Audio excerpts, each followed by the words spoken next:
Protesting in Detroit ended on an uplifting note for the crowd's young leaders yesterday. One Detroit teen, 16-year-old Stephen Perez, helped organizers peacefully disperse a crowd of hundreds after the curfew to receive a surprising phone call minutes later from Mayor Mike Duggan, who was watching the live stream of the event and praised him for his leadership. Duggan said, quote, "You are everything that's special about the city of Detroit. We're going to fight this injustice because of people like you." Young people, in fact, across the nation stepping up during these protests, many fighting for peace. To talk about this, we bring back our panel, John Frederick, Seema Iyer, also welcoming digital reporter for Campus Reform, Eduardo Neret. There he is. Eduardo, good to see you, buddy. After watching these protests unfold after the past couple of days, Eduardo, it's evident that the majority of protesters are young people in these crowds. Why do you think that is, Eduardo?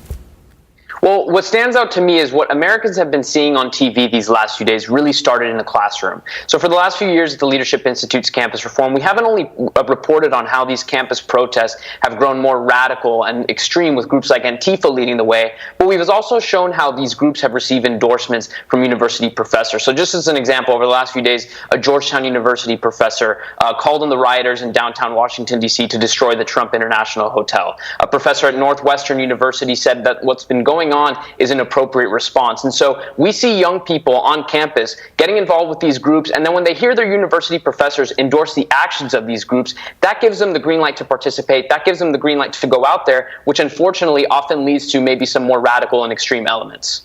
Eduardo, really quick, and then I'll get to the panel here, but I want to ask you about Campus Reform. You guys do some good work out there. I know you guys see campus protests. There's a lot of activists there in schools. There's reform calls for. How do you compare that to what's happening with the George Floyd protests? And keep in mind, there are two parts of this whole thing, the peaceful protests and the violence we see. Well, I think you see the same thing on college campuses. We know a lot of college students are politically active, and it's good to see when students demonstrate and use their First Amendment right to go out and protest peacefully, but unfortunately we also see the flip side of that.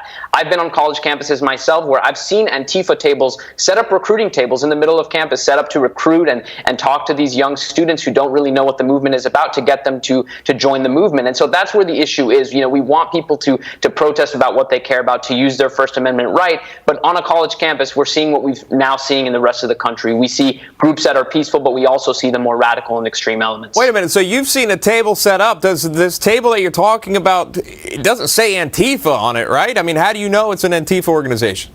No, they do, and that's what's so difficult about it. Is the group was called Anti-Fascist of Gainesville, Florida. I was a student several years ago, and I saw it for my own eyes. And when you go up to the table, the recruiters are smart. They don't talk about protesting, rioting, looting. They talk to the students about standing up against racism, standing up against fascism, which we know Antifa's not really about. But that's how they're able to reel these students in. They attract these students who say, hey, well, I'm against those things. The students go to those tables, they get involved with these groups, only to later find out and see how extreme they really are. So these groups are on campus, they're doing it in plain sight, and they're doing it with the Antifa name. They're not hiding it. Seema, I believe that's called recruiting.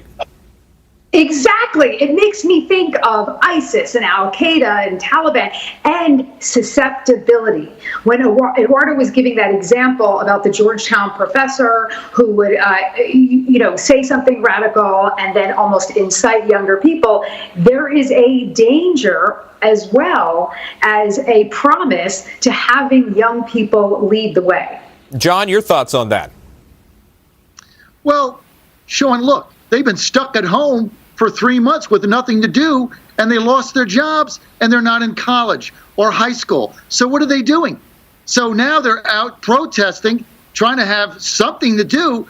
They lost their jobs because of this ridiculous lockdown. I'm going to tell you, Sean, if there's anything that this violence has done and these protests and mobs and looting, it has showed us the complete ludicrous point of these lockdowns, because nobody's social distancing, no masks, and there's no body bags in the street, people dying from COVID.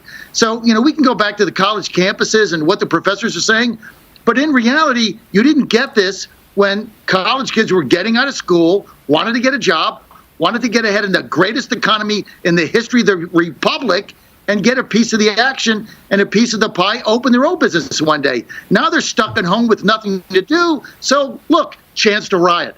That's what's going on here, and it's sad and it's sick. We need to get back to work. Oh, I'm out of time, but John, I could have just a one-on-one with you about the whole lockdown situation. I appreciate that. John seemed to stick around. Eduardo Neret, always a pleasure, sir. Thank you. I appreciate it. Thanks for having me. Anytime. All right.